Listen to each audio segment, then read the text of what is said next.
ನಮಸ್ತೆ, welcome to Vanitha ನಾಡಿಕ್ಸ್ kitchen.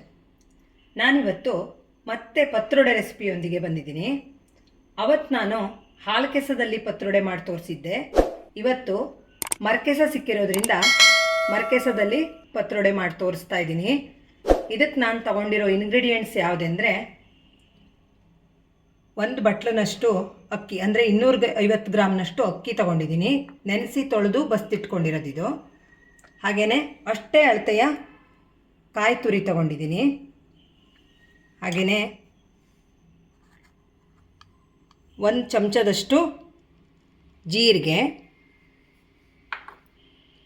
1 ಚಮಚದಷ್ಟು ಕೊತ್ತಂಬರಿ, ಹಾಗೆಯೇ ಇದರಲ್ಲಿ 2 ಚಮಚದಷ್ಟು ಉದ್ದಿನಬೇಳೆ, ಹಾಗೆಯೇ ಅರಿಶಿನ ಪುಡಿ, ಇದರಲ್ಲಿ 7ರಿಂದ 8 ಒಣಮೆಣಸು, ನಿಮಗೆ ಖಾರಕ್ಕೆ ಎಷ್ಟು ಬೇಕೋ ಅಷ್ಟು, ಹಾಗೆಯೇ 1 ನಿಂಬೆಹಣ್ಣಿನ ಗಾತ್ರದ ಹುಣಸೆಹಣ್ಣು, ಜೊತೆಗೆ ರುಚಿಗೆ ತಕ್ಕಷ್ಟು ಉಪ್ಪು ಮತ್ತು ಬೆಲ್ಲ.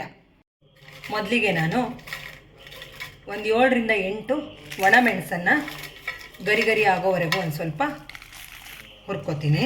ಅದ್ರ ಜೊತೆಗೆ ನಾನೇನು ತೊಗೊಂಡಿದ್ನೋ ಆ ಹುಣಸೆಹಣ್ಣನ್ನು ಕೂಡ ಹಾಕಿ ಒಂದು ಸ್ವಲ್ಪ ಹೊತ್ತು ಗರಿ ಗರಿ ಆಗೋವರೆಗೆ ಹುರ್ಕೋತಾ ಇದ್ದೀನಿ.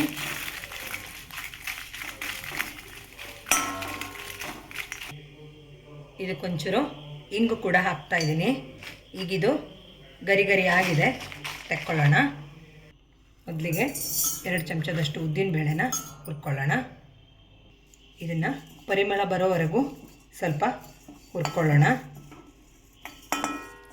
ಈಗ ಇದು ಹುರಿದಾಗಿದೆ, ತೆಕ್ಕೊಳ್ಳೋಣ. ಈಗ 1 ಚಮಚ ಕೊತ್ತಂಬರಿ ಹಾಕ್ಕೋತಾ ಇದ್ದೀನಿ. ಹಾಗೆಯೇ 1 ಚಮಚ ಜೀರಿಗೆ ಹಾಕ್ಕೋತಾ ಇದ್ದೀನಿ. ಇದನ್ನು ಸ್ವಲ್ಪ ಪರಿಮಳ ಬರೋವರೆಗೆ ಹುರ್ಕೊಳ್ಳೋಣ. ಈಗಿದು ಹುರಿದಾಗಿದೆ, ತೆಕ್ಕೊಳ್ಳೋಣ. ಈ ಹುರಿದಂಥ ಎಲ್ಲ ಪದಾರ್ಥಗಳನ್ನು ಮಿಕ್ಸಿ ಜಾರ್ಗೆ ಹಾಕಿದ್ದೀನಿ. ಇದಕ್ಕೆ ಅರಿಶಿನ ಪುಡಿಯನ್ನು ಹಾಕೋಣ. ಇದನ್ನು ಒಂದು ಸತಿ ಮಿಕ್ಸಿ ಮಾಡ್ಕೊಂಬರೋಣ. ಇದು ಸ್ವಲ್ಪ ಪುಡಿಯಾಗಿದೆ, ಇದಕ್ಕೆ ಕಾಯಿ ಹಾಕಿ ಒಂದು ಸಲ ಗ್ರೈಂಡ್ ಮಾಡ್ಕೊಂಬರೋಣ. ಅಕ್ಕಿ ಹಾಕ್ತಾಯಿದ್ದೀನಿ. ಅಕ್ಕಿ ಹಾಕಿ ತರಿಯಾಗಿ ರುಬ್ಕೊಂಬರೋಣ. ಇಲ್ಲಿ ಒಂದಂದರೆ, ನೀವು ನೀರನ್ನು ಜಾಸ್ತಿ ಬಳಸಬಾರ್ದು, ಸ್ವಲ್ಪ ನೀರು ಹಾಕಿ ಸ್ವಲ್ಪ ಗಟ್ಟಿಯಾಗಿ ರುಬ್ಕೋಬೇಕು. ಬೆಲ್ಲದ ಕಣಂಗೆ ಕಾಣ್ತೇನೆ. ಈಗ ರುಚಿಗೆ ತಕ್ಕಷ್ಟು ಉಪ್ಪು ಹಾಕ್ತಾಯಿದ್ದೀನಿ. ಆಮೇಲೆ ಕಡಿಮೆ ಬಿದ್ದರೆ ಮತ್ತೆ ಹಾಕ್ಕೊಳ್ಳೋಣ. ಸ್ವಲ್ಪ ಬೆಲ್ಲ. ಈಗ ಸ್ವಲ್ಪ ನೀರು ಹಾಕಿ ಗಟ್ಟಿಯಾಗಿ ಮಿಕ್ಸಿ ಮಾಡ್ಕೊಂಬರೋಣ. ಹಿಟ್ಟು ಈ ಹದಕ್ಕಿರಬೇಕು, ಗಟ್ಟಿ ಚಟ್ನಿ ಮಾಡ್ತೀವಲ್ಲ ಆ ಹದಕ್ಕೆ. ಇದಕ್ಕೆ ಉಪ್ಪು, ಹುಳಿ, ಖಾರ ಎಲ್ಲ ಹದವಾಗಿದೆಯಾ ಅಂತೇಳಿ ನೋಡಿಕೊಂಡು ಈಗ ಎಲೆಗೆ ಹಚ್ಚೋಣ.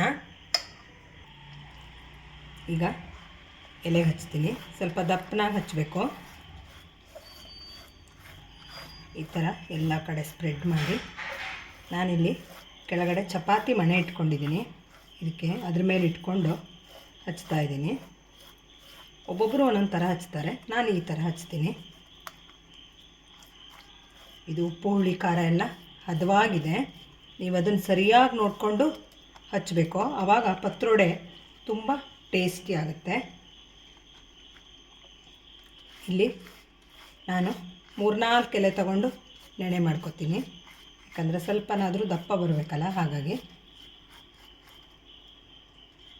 ಈ ಪತ್ರೊಡೆನ ಮಳೆಗಾಲದಲ್ಲಿ ಒಮ್ಮೆನಾದರೂ ತಿನ್ನಬೇಕು ಅಂತಾರೆ, ಯಾಕಂದರೆ ಸ್ಪೈಸಿ ಇರೋದ್ರಿಂದ ನಮಗೆ ದೇಹ ಉಷ್ಣವಾಗಿರಬೇಕಾದ್ರೆ ಕೆಲವೊಂದು ಸಲ ನಾವು ಈ ಥರದ ಪದಾರ್ಥಗಳನ್ನೆಲ್ಲ ಆವಾಗ ಮಾಡಿ ತಿಂತಾ ಇರಬೇಕಾಗತ್ತೆ.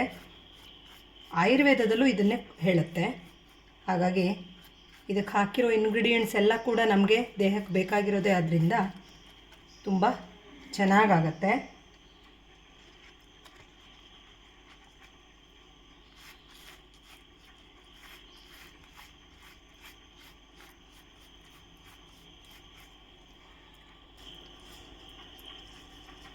ಈಗ ಹಚ್ಚಿಯಾಗಿದೆ.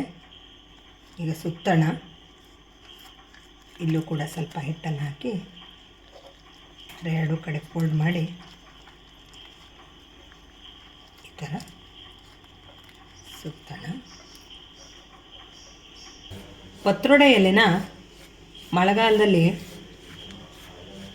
ಕ್ಲೀನಾಗಿ ತೊಳ್ಕೊಬೇಕಾಗತ್ತೆ, ಇಲ್ಲಾಂದರೆ ಸಣ್ಣ ಹುಳುಗಳು ಅದು ಇದು ಎಲ್ಲದು ಇರುತ್ತೆ, ನಮ್ಮ ಕಣ್ಣಿಗೆ ಕಾಣದೆ ಹೋದಂಗೂ ಇರುತ್ತೆ. ಅದಕ್ಕಾಗಿ ಪ್ರತಿಯೊಂದು ಎಲೆನೂ ಚೊಕ್ಕ ತೊಳ್ಕೊಂಡು ಆಮೇಲೆ ಒರೆಸ್ಬಿಟ್ಟು ಹಚ್ಚಬೇಕಾಗತ್ತೆ. ಎಲೆ ತೊಗೋಬೇಕು, ದೊಡ್ಡ ಎಲೆ ತೊಗೊಂಡು ಆಮೇಲೆ ಮೇಲ್ಗಡೆ ಎಲ್ಲ ಸಣ್ಣ ಎಲೆ ಇಡ್ತಾ ಹಚ್ತಾ ಬರಬೇಕು. ಹೀಗೆ ಸ್ವಲ್ಪ ದಪ್ಪ ಕೂಡ ಹಚ್ಬೋದು, ನಾನು ತುಂಬ ದಪ್ಪ ಹಚ್ತಾ ಇಲ್ಲ, ಇದರಲ್ಲಿ ಸ್ವಲ್ಪ ಲೈಟಾಗಿ ಹಚ್ತಾ ಇದ್ದೀನಿ.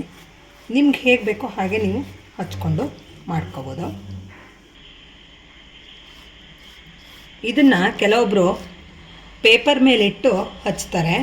ನೀವು ಪೇಪರ್ ಮೇಲಿಟ್ಟು ಹಚ್ಚೋದ್ರಿಂದ ಏನಾಗುತ್ತೆ ಅಂದರೆ ಪೇಪರ್ಲಿರೋ ಅಕ್ಷರಗಳು ಇಂಕು ಇದಕ್ಕೆ ತಗಲೋ ಸಾಧ್ಯತೆ ಇರುತ್ತೆ. ಹಾಗಾಗಿ ನೀವು ನಿಮ್ಮ ಹತ್ರ ಚಪಾತಿ ಮಣೆ ಅಂತೂ ಇದ್ದೇ ಇರುತ್ತೆ, ಇಲ್ಲದೇ ಇದ್ದರೆ ಒಂದು ಬಾಳೆಲೆ ಇದ್ದರೆ ಬಾಳೆಲೆ ಮೇಲೆ ಇಟ್ಕೊಂಡ್ಬಿಟ್ಟು ಹಚ್ಚಿ, ಇಲ್ಲ ಅಂದರೆ ಈ ಪತ್ರೊಡೆ ಎಲೆನೇ ಒಂದು ಕೆಳಗಡೆ ಇಟ್ಕೊಂಡು ಅದ್ರ ಮೇಲೆ ಹಚ್ಚಿ. ಆವಾಗ ಯಾವುದೇ ರೀತಿಯ ಆರೋಗ್ಯಕ್ಕೆ ಹಾನಿ ಆಗೋದಿಲ್ಲ.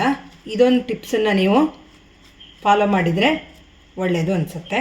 ಈಗ ಇದು ಸಣ್ಣ ಎಲೆ ಆಗಿದ್ದರಿಂದ ಸಣ್ಣ ನೆನೆ ಆಗುತ್ತೆ. ರೆಡಿ. ನಾನೀಗ ಇದನ್ನು ಬೇಯಲಿಕ್ಕೆ ಇಡ್ತಾ ಇದ್ದೀನಿ. ನನ್ನ ಹತ್ರ ಇವತ್ತು ಬಾಳೆ ಎಲೆ ಇಲ್ಲದ್ರಿಂದ ನಾನು ಒಂದು ಪತ್ರೊಡೆ ಎಲೆನೇ, ಕೆಸುವಿನ ಎಲೆನೇ ಇಟ್ಬಿಟ್ಟು ಬೇಯಕ್ಕೆ ಇಡ್ತಾ ಇದ್ದೀನಿ. ಇದನ್ನು ಒಂದು 20ರಿಂದ 25 ನಿಮಿಷ ಚೆನ್ನಾಗಿ ಮೀಡಿಯಮ್ ಫ್ಲೇಮ್ನಲ್ಲಿ ಬೇಯಿಸ್ಕೊಳ್ಳೋಣ.